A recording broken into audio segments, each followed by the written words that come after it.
I've got to say, you and I have had a lot of back and forth about what I call these false equivalencies, where Republicans say, well, Democrats are just as bad, and some of them get so bad where I call them false non-equivalencies. And the one that's just getting in my craw the most, and Ben Shapiro did this on his show on Friday, is this idea that Democrats and Republicans are the same about contesting elections and threatening democracy.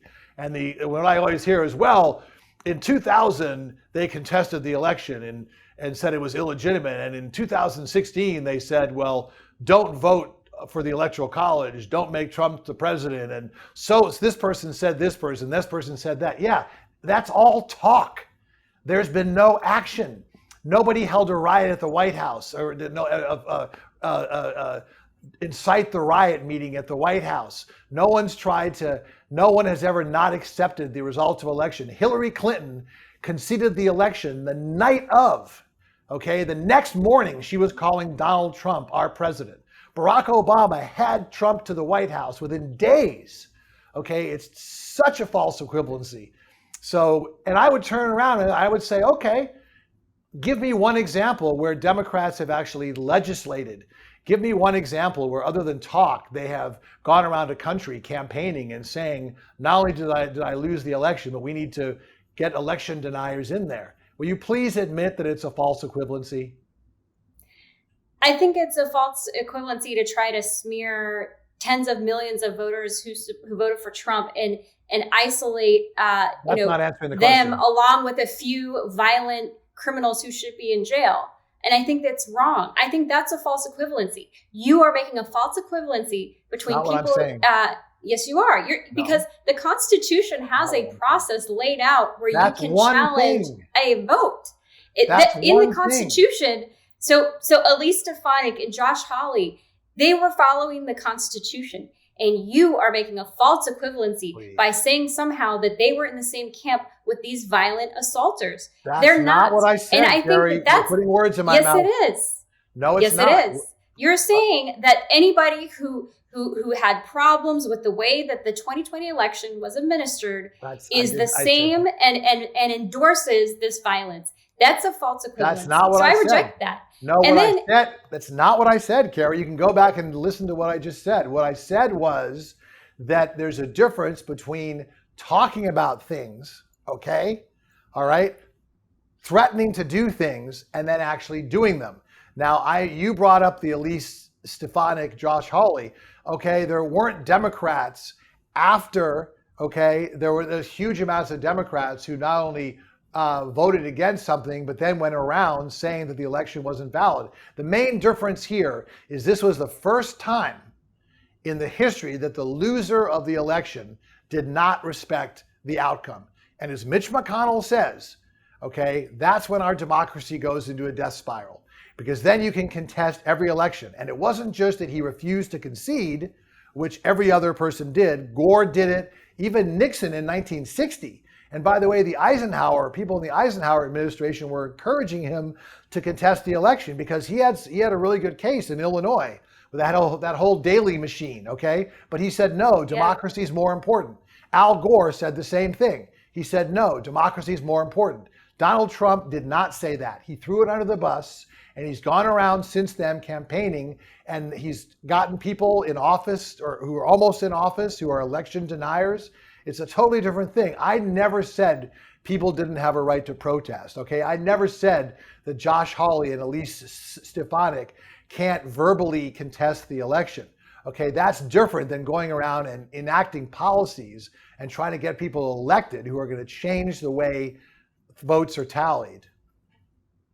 Totally different. Well, I think Democrats changed the way votes are tallied, and they used the 2020 COVID emergency as justification to do that. And that's part of why Trump voters are so upset. Because the legislature, excuse me, I didn't interrupt you. Okay. The U.S. I don't understand what you're saying. I'll explain. Okay. The U.S. Constitution says that it is the legislatures, the state legislature, that shall determine the time and the place and the manner of elections. So what we had instead was, using the cover of COVID, unelected, non-legislative bodies making changes to the election, whether it was extending the hours, making it instead of election day, election season. Instead of having equal use and equal propensity to have a drop box, it was hundreds of millions of dollars of outside spending used to promulgate and favored certain Democrat areas to have more access to drop boxes. It was having cases. And yes, at the end of the day, you're right that all of these cases that the Trump campaign tried to challenge, they lost in court. So you're absolutely right that they lost in court. That's correct. He lost in that way. And by the way, Rudy the problem Giuliani, is that many of these cases were lost as a result of standing, not the actual underlying substance. And that's where the courts, I think, were very reticent to get involved because they didn't want to be perceived as partisan. That's really what it was. All right, but at the end of the day, a lot of these mechanics were changed that were outside the Constitution. And I disagree with the rulings, and I'm allowed to disagree with the rulings, and that doesn't make me a January 6th, right? Okay. That's okay. All I would ask you, and this is to me, sometimes you just need to see one thing to know how full of it people are and how hollow their arguments are. Rudy Giuliani, when he was outside that Four Seasons, not the Four Seasons Hotel, but that hardware store next to the porn shop. Landscaping. That was great. With the black dye going down his face. All that stuff he said, Sidney Powell, when they got into court, they said, you're right, there's no evidence. Because the funny thing is, when people are under oath, they actually have to tell the truth. So that's all I need to know. And Sidney, you know what Sidney Powell's excuse was? Oh, no one's silly enough to believe any of that stuff. When that's your excuse, then you know, over 60 courts, many of them with Trump-appointed judges, everyone shot it down. But again, you're talking about words. And when you talk about not one court approved it. And when you're talking about whenever you start to talk about the Constitution, it means that you're feeling your argument is a little weak. But the point is that, again, I challenge, and let me just go back to the 2020 voting. First of all, I think as long as it doesn't encourage fraud and there's no proof that it has, anything you can do to help more people vote, you should do. And this is why I don't buy this, voter security. If there's no evidence of fraud, which there isn't, then you should have more people vote. That's what our democracy is supposed to be about. Now, a lot of these things were made in an adjustment to COVID, as they should have been. And a lot of them were made in lower income neighborhoods because they have fewer polling places. And that's where people have historically had to wait in line. I have no problem with any of that, okay? As long as there's no proof of fraud. But you seem to say, well, it's, these things are just because they were enacted, they were temporary, they shouldn't be kept. If they allow more people to vote and they're safe, why not? Well, I think there's a big difference between changing the mechanics and being concerned about going outside the Constitution. And I think it's really sad that you think that talking about the Constitution means your argument's weak when it's the foundation of our country. But talking about the Constitution and changes to election law are very different from what Sidney Powell was talking about. I agree with you. She brought in a bunch of conspiracy theories to talk about manipulating the tabulation. That's different from changing things outside the authority of the legislature. Very different. And a lot of the Republicans were asleep at the wheel as far as these changes being made, because again, they were made disproportionately to benefit Democrats. And that is, I think, a violation of the Equal Protection Clause, because these changes should be made equally, and they weren't. So I think that's wrong. They were benefiting low-income areas where there are fewer polling places, okay? Because there was very harder. So if you it's harder to get to a polling place. If you're in a rural area, it's a lot harder to get to a polling place. That's what I'm saying. So that's why you want to have drop boxes.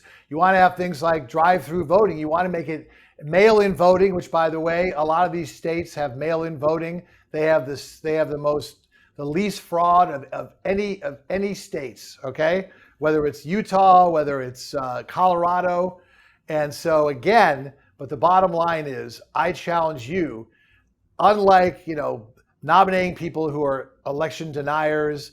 Remember Donald Trump went after Brian Kemp. You know why? Because he had the temerity to certify the 2020 election. Same thing with the governor Doug Ducey in Arizona. Just because they had the temerity, then they were so reckless that they actually certified the election when there was no question of fraud. And even all these audits they did afterwards, nothing was turned out. They had that whole thing in Arizona where they took over that arena, to investigate. They found nothing. If anything, Biden ended up with more votes after their audit. So again, it's a false equivalency because words are one thing, deeds are another. So I will give you the last word.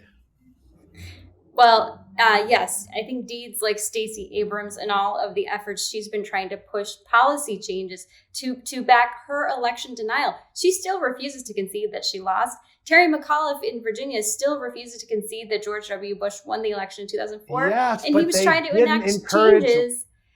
Absolutely. That's Stacey Abrams' whole platform is to try to encourage. Abrams' platform is to get more people out to vote. Stacey Abrams, her platform is to say that Republicans want voter suppression without any evidence. She's lying, and but what she's done is Republicans want to make it harder to cheat and easier to vote. That's what Republicans want. At the end of the day. They want to make it harder. I thought you're giving me the last word, but okay. Okay.